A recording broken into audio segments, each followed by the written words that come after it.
President Trump authorizing governors to put National Guard troops on the border. Is this a good idea? I think it is. It's long past time to secure our border. Frankly, we need to build physical barriers, what President calls a wall, too. You see a difference between those two things? I mean, are we talking about the technology piece of this? Or are we talking about being okay with fences? The bill that you voted I think they're the same thing. I think they're $1.6 billion, but isn't wall. Yeah, I think they're the same thing. I think that's what the president means when he says wall. You think he means both things? I'm not sure if everybody else is on that, but I will leave that to you. Should there be limitations to the Second Amendment? If so, what are they?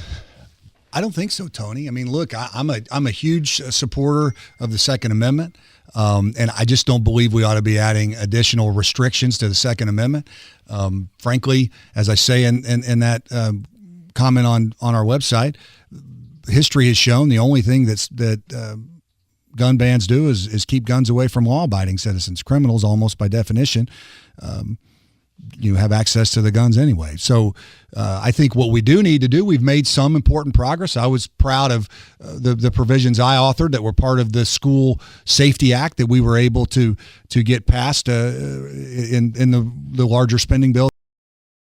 What's wrong with the VA system, and why? What else do you believe are the fixes that need to be implemented? Well, listen, the VA needs to do better. My grandfather, who was a World War II veteran, recently passed away. He went to the VA here regularly in Indianapolis and frankly felt like he was pretty well served. But you hear the horror stories around the country. More needs to be done. I think leadership is a big part of the problem in the VA.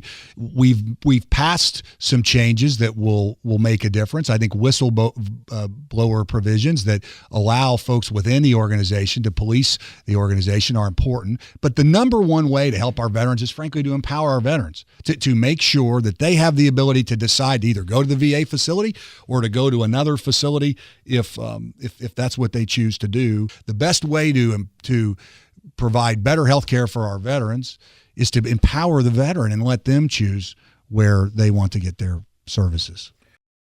In the ad, pro-Trump, as you put it in the ad, sir, is pro-America.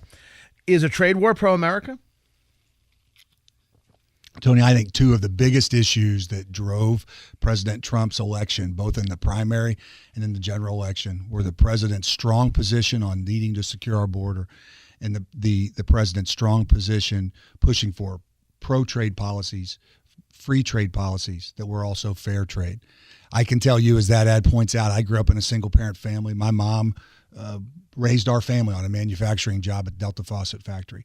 And the real epiphany for me with President Trump came in March of 2016. I was in an event in my hometown, and everybody there were all the parents of the kids I grew up with, and every single one of them were for President Trump because they felt like they'd been let down by leaders of both parties with policies over the last couple of decades. Frankly, the president has changed my own positions on some of these issues. I continue to be somebody who believes in free trade, but I do believe that the president is right when he pushes for fair trade. And China has been a bad actor on trade policies for a very long time, and frankly, I think action towards them is long overdue.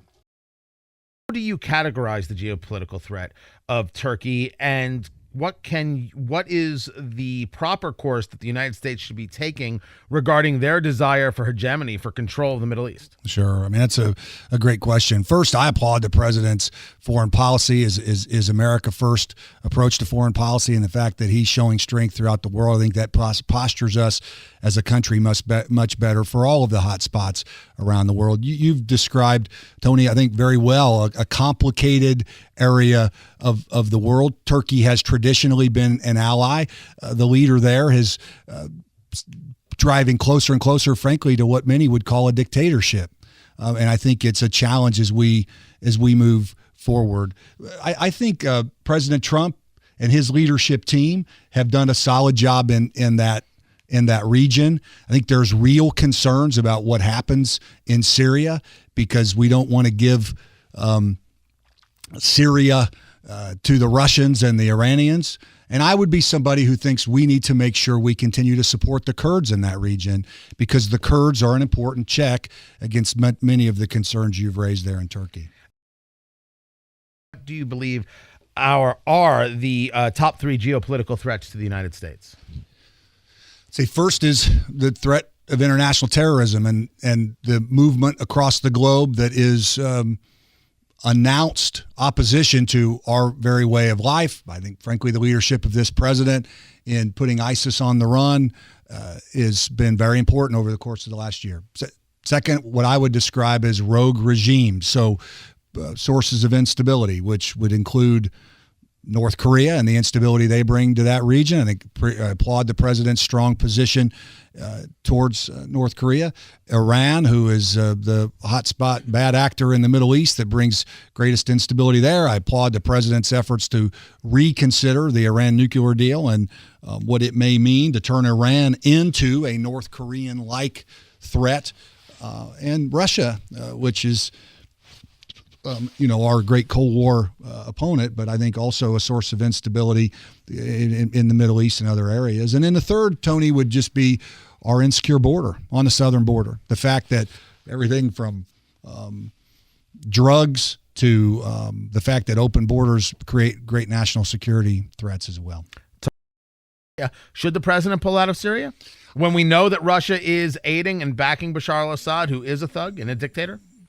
Listen, when President Obama drew a red line in the sand multiple years ago, I was one of very few Republicans who were willing to say that our enemies and allies are watching, and frankly, if we don't take action, they will both learn from us. And I would argue that everything from recent Israel actions in Gaza to aggressive actions in China to aggressive actions from the Russians in that region are a result of America not showing strength and President Obama, frankly, creating a situation where there are very few good options left.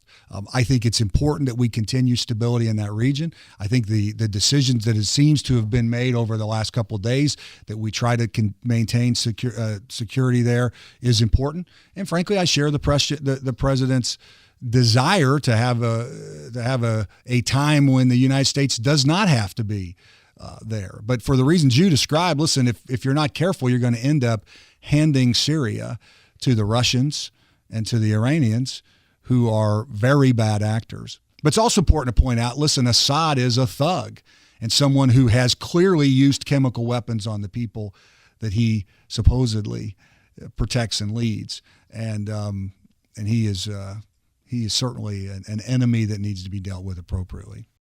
Why are we passing a spending bill that increases the debt and fully funds Planned Parenthood if we're going to talk about Republican leadership? Well, listen, Tony, I voted for the bill because the commander-in-chief asked me to. The reality is we have men and women dying in our armed services because our armed services are underfunded. My position on the bill is 100% aligned with President Trump. As the president said, it was a flawed bill that was the result of a broken process, and we need to change the process. I'm also, in other ads, campaigning against the filibuster because the problem with the filibuster, this 60-vote threshold, is that it puts the minority party in charge. So the bill spends more than most conservatives would like, than I would like as a conservative, because the Democrats had to be included in the spending bill.